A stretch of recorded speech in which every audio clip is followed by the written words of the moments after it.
Hello guys, welcome back to my channel. If you are new here, you are highly welcome, and please do not leave without joining the big family by clicking the subscribe button below. To my returning subscribers, thank you for always coming back to watch my videos. I really appreciate that. In today's video, I am preparing this delicious looking jollof rice, okay? And please pardon my voice, I have cold, so it's really hard for me to talk loudly, okay? Pardon me. Now without wasting much time, let's get into the video.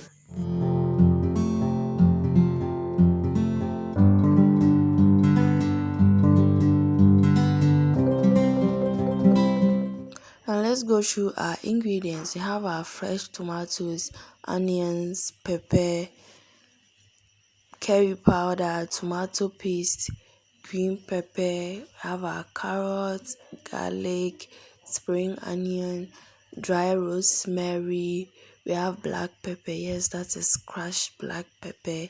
We have our oil, sunflower oil, and chicken stock is what is in that bowl. Yes, we have our rice, Cindy rice, that's what I'm using, and our salt. So now we are going to cut some of the ingredients and blend them. Yes, inside the blender is onions, ginger, garlic, pepper, and dry rosemary. So we are going to blend it now.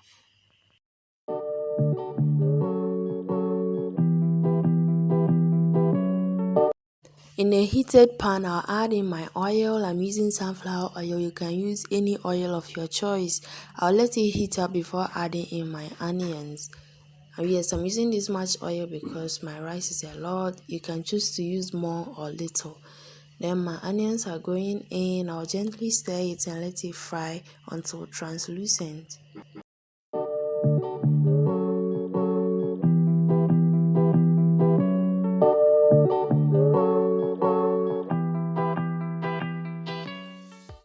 After about 4 minutes, our onions were ready, so we added in some of our spices like rosemary and bay leaf, and now I'm adding in my curry powder.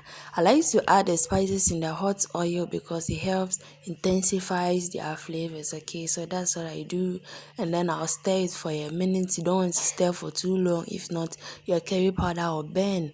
And after that, we are going to add in our blended ingredients. Yes, that's our blended pepper, ginger, garlic, onions, and rosemary, okay? And we'll stir this and let it fry for about 8 minutes.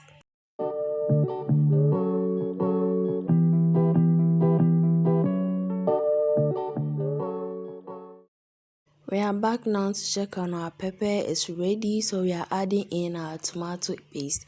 Yes, we are adding in 2 sachets of the tomato paste. Then we'll mix it well and let it fry for additional 8 minutes. Yes, you need to fry your tomato paste well so that it will not have that kick or that sour taste, okay? If you fry this well, then your stew is going to taste nice. And you know, jollof rice is dependent on the base stew, okay? So if your stew tastes nice, then obviously your jollof rice is going to taste good.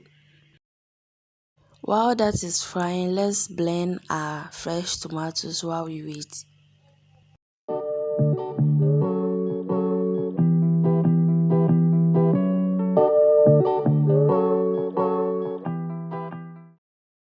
So we are back to check on our tomato paste that's fried nicely. You can see that it is separating, and at this point our fresh tomatoes can go in. Then you let it cook until you see oil settling on top. That will be an indication that your stew is ready and your rice can go in.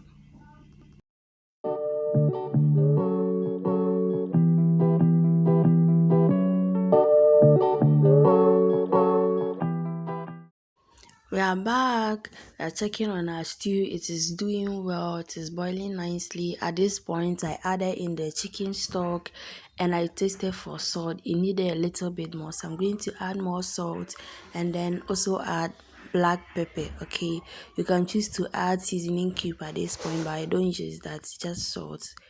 Okay. We are back to check on our stew. It is ready. You can see that it has cooked down a lot. So I'm going to add in my rice now. Stir everything together and let it toast in the stew for a while, okay? This will help the rice to absorb the juices from the stew and also give it that color that it needs, alright?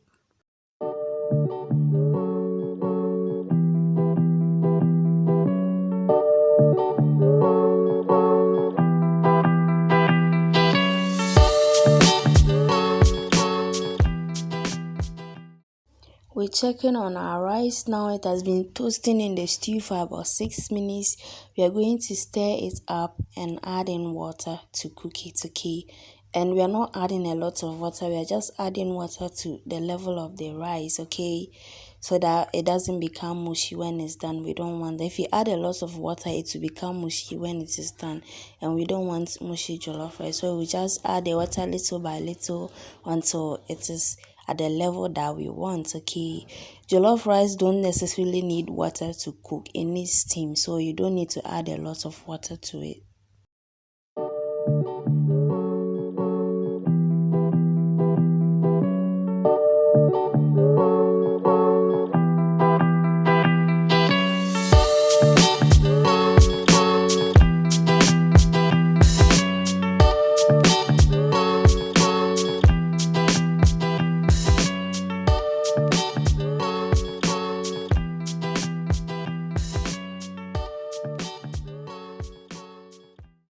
We're just trying to loosen all those rice grains that were stuck to the bottom of the pan while toasting the rice, okay?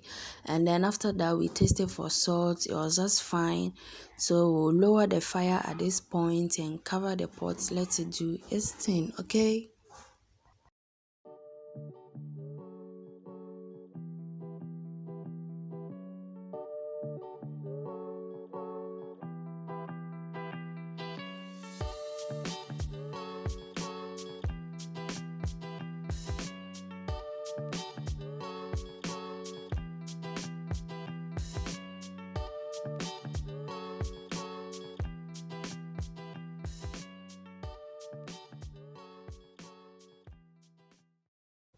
We're back to check on our rice.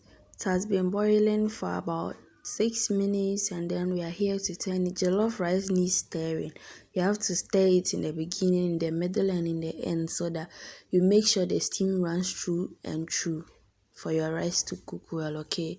So stir it and then at this point we'll cover it with a napkin and then the lid to make sure that it traps all the steam in, because as I said earlier, your jollof rice needs steam to cook and not water.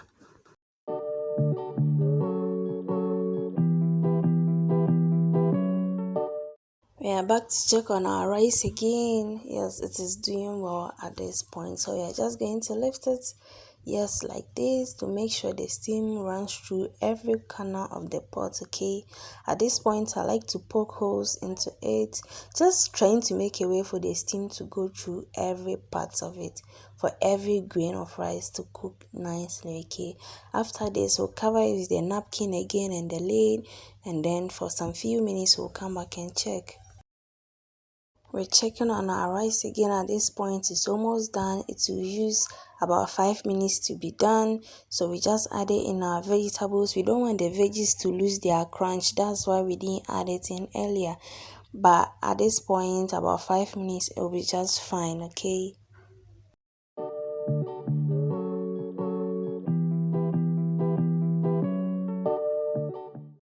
At this point, our food is ready, the fire is off, and the last thing to go in is the spring onions. Yes, I don't want this to cook at all.